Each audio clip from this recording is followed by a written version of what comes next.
Hey there. Hope everybody is doing well. It is the 16th of August. I can't believe how quickly the month is flying by. I didn't expect it to be this late in the month already. Today is an evens day, and that is potentially a very lucky day. So I'm going to read you what I have so far today. It is now 12:30 p.m. and the day is only half over. Today is an all even numbered day. It's a day to celebrate fairness and equality, a day where sacrifice isn't viewed, but is instead a compromise. Today could be the start of a bright tomorrow, if we choose to make it that way. I am just one man, but I know a truth that keeps me both confident and humble. It only is one man who started all of the most important historical events in the entire course of human civilization. Someone has to get the ball rolling. If it is a good idea, others will latch on and adopt that dis- desire for a change and do their part to make it happen. There is little need to pressure, bribe, demand, or manipulate a good idea into reality. Good ideas are like COVID, if it actually existed. They are contagious. If you had a supply of good ideas to sell, people would line up at the door, hand you money, smile, and leave. Try to peddle a bad idea, and you would get bored waiting for customers to enter your shop. Success just doesn't have to do with the individual.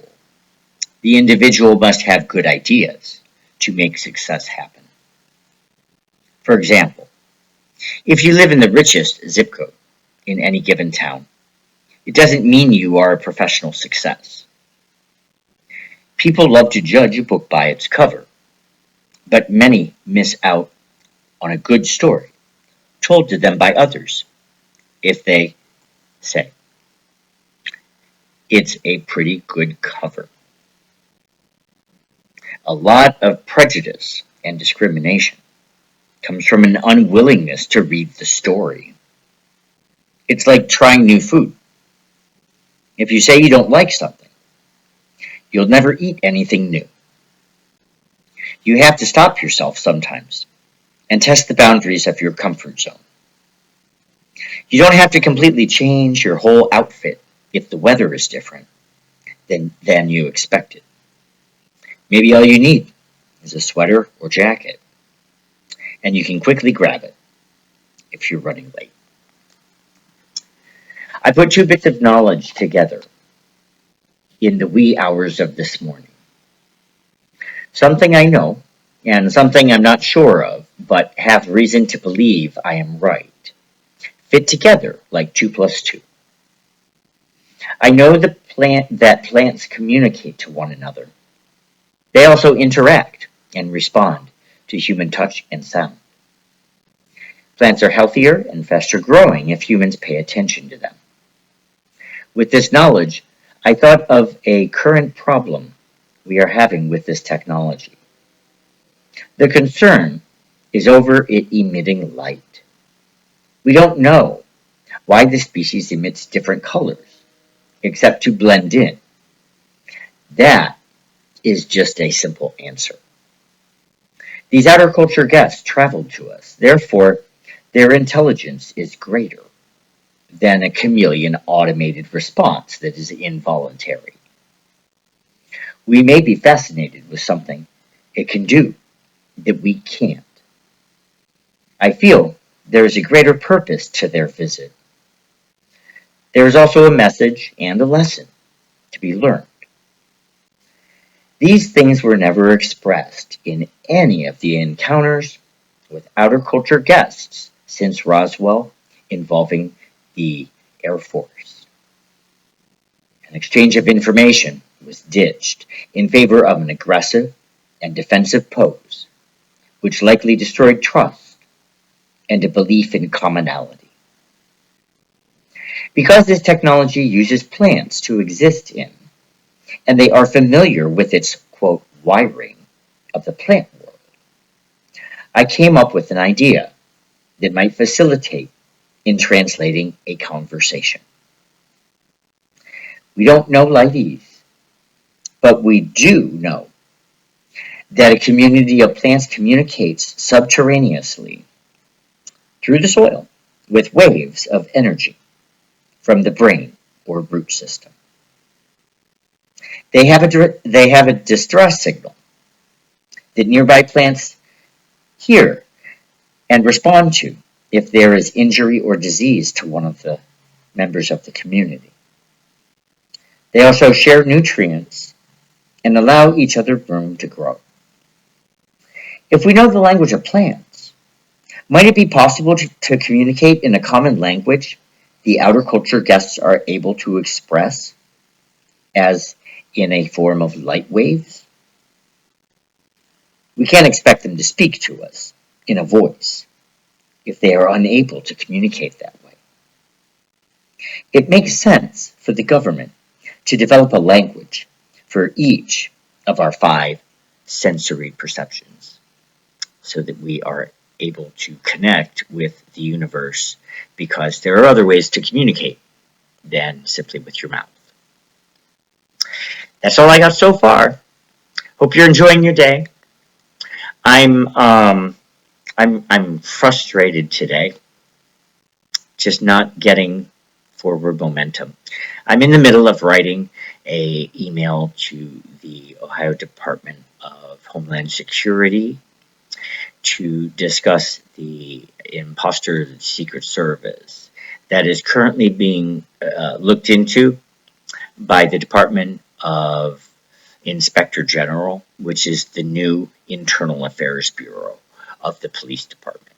So I'm hoping that I get some information soon, and there's actually forward momentum. The most important thing, and the one thing that I've asked of the police, is to facilitate a meeting between Patty and I, where they are present, and I'm able to express to her that the imposters were fake and that she's been scammed. I need the police there to ensure that whatever she told the police is the same as what she tells me. Because I don't want her to leave anything out, and I don't want her to say something that isn't true.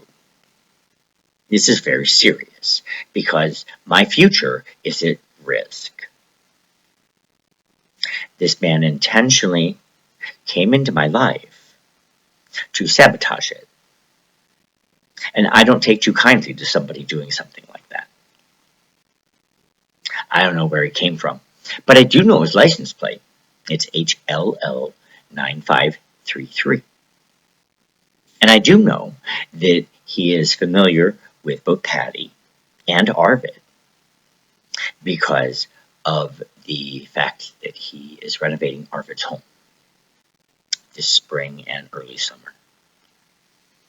And that when they visited in July 2019, when I said the problem was next door, they said they were going to leave him alone and they were going to talk to other neighbors, which was really them telling on themselves of being familiar with one another.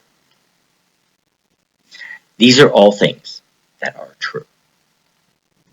I think that they are important pieces of the puzzle. And the police are the only ones that can fill in the gap because of what they were told, which I'm still not privy to. I asked 4 officers, internal affairs, and the chief of police. I said, I've given you a lot of information of things that have happened in the neighborhood and you've done nothing with it. Maybe we should try this approach. Why don't you tell me what you've been told about me so that we can have a discussion about what is truth and what is not? Because the police are misguided. It's just the way it is. I can't change that, nor would I want to. If I was wrong and realized that I was wrong, I obviously would not be devoting all of my time to trying to communicate with them. I also wouldn't be continuing to seek help other places for the thing, for the singular thing that I need done to get to the next step.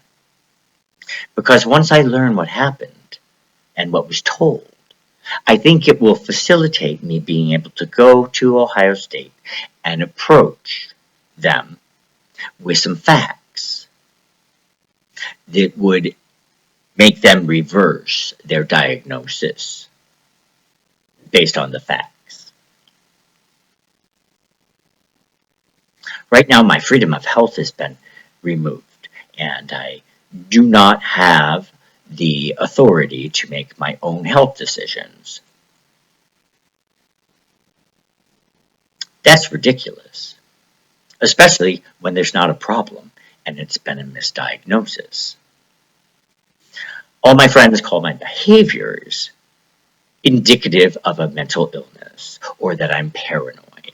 I guarantee you, I am not. I am fearful of what the police or the government might choose to do, and that is a reality. It's not a mental illness. The reason I'm concerned about them doing something is because they're both very liable for having damaged my life beyond all recognition, purposefully, without a reason. So, I'm trying to walk the path of, I still need your help because you are a voice of authority. And that's where you go when you need help. I will continue to build my case bigger and bigger and bigger every day.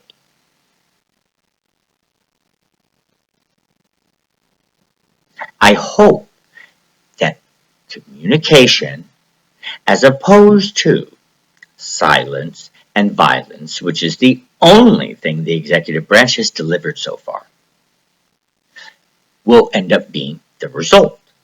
I'm optimistic. You might think, why would I be optimistic if they've avoided me this long? Well, there are some of the details going on in the neighborhood that I'm able to help with because I'm the only one telling the truth. And I think the government is learning this very slowly. They would prefer to take a back seat and watch it kind of blow itself up. That's a piss poor decision because I have a feeling that there could be some long-term effect that we would not want for Earth. It's not a Chicken Little, the sky is falling prediction. It's a calculated risk, which is building based on the evidence I have gathered. I've reported it in film. I've described it in word. The covering up of light is a very, very bad sign. Because everything on Earth exists because of our sun. We cannot survive without it. And we cannot survive with it covered up. I don't know why anybody would want to cover up our world as if it's an ugly woman dressing up to go out for the night.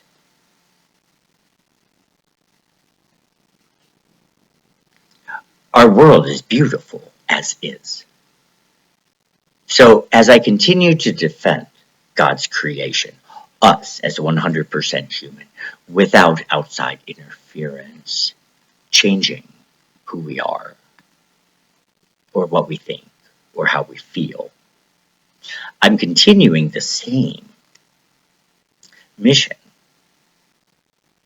with this and our earth, and not to remove God from it. Because everything has an aura, an energy field that we perceive. We may not see it, but something happens to us when we encounter fields of different variety. You might say, that's impossible. It happens all the time. Imagine having a conversation with somebody you know doesn't like you.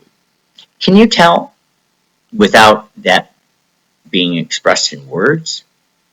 You can. So there are ways that we communicate with our environment that are going to completely disappear. And the other concern I have is the fact that the entities or outer culture guests have decided to create faces that look either cartoony or very lifelike. The problem is this. Let's say there are 1 million people on the planet, and you're one person. You have an identity. You have a value to the whole. If there are 500 bajillion gillion images, and we're not able to recognize each other's electromagnetic field, what that means is we've resorted ourselves to being an image, and we are just another face in the crowd, and our whole existence has disappeared because we're not able to recognize one another as existing.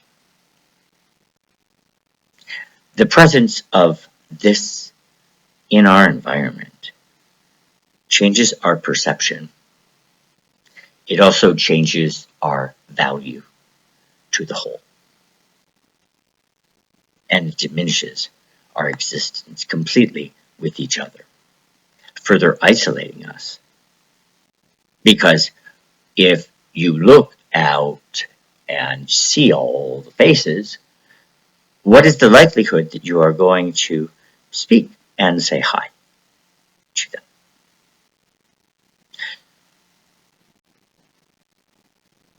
So, that's my 2 cents.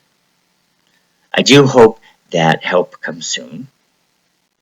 We are in a crisis mode situation in the neighborhood.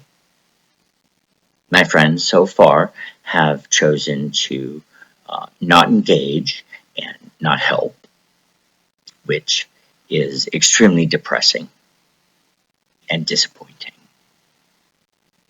But I continue to have faith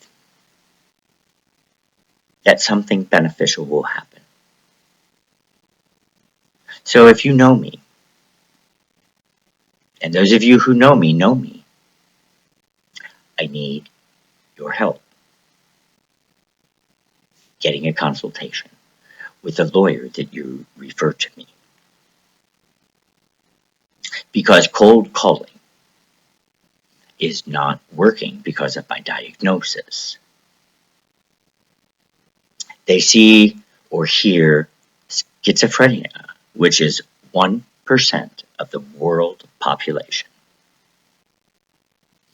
And they are not interested in the case. Even though all I need them for is filing. Everything's done on paper. Everything's in black and white that I have proof of. It's in print. It's in what is documented and that I have copies of. The only way that the police are going to choose to help is if I force them to help. And a lawsuit would begin that process finally, because I've been ignored since 2018. I'm told in January 2020, Robert, you're the problem in the neighborhood. The victim of torture inflicted by the government for nothing I've done wrong makes me the problem in the neighborhood.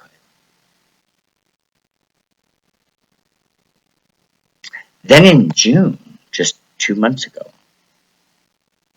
an officer performing a wellness check came out and he said, well, we have many concerns, but we're just here today to do a wellness check. You have many concerns? What on earth have you been told? And what are you doing as a result of the information that you supposedly believe and know? And where are you getting your information from? Because there's an asshole out there impersonating me and speaking for me, which I've informed the police about, but they've chosen to reject that information again. I've got a copy of the PDF that was a temporary report. So I have evidence that they've deleted or dismissed. Again, more crime. I don't know when they're going to address the things that have occurred. And the fact that my torture is ongoing means that the crimes, although they're independent, they're connected. So I'm still being affected, and their non-response is actually being an accomplice to continuing my pain and suffering. I need their help. They have no reason not to help. I guarantee them that. But they believe what Patty and Arvid say. And those are two people that coincidentally are trying to get me to move out of the neighborhood. That's their motive. So they have a motive for what they say.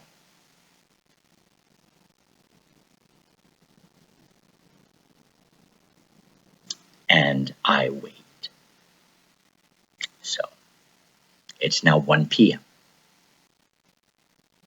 We'll see what happens the rest of the day. Thank you.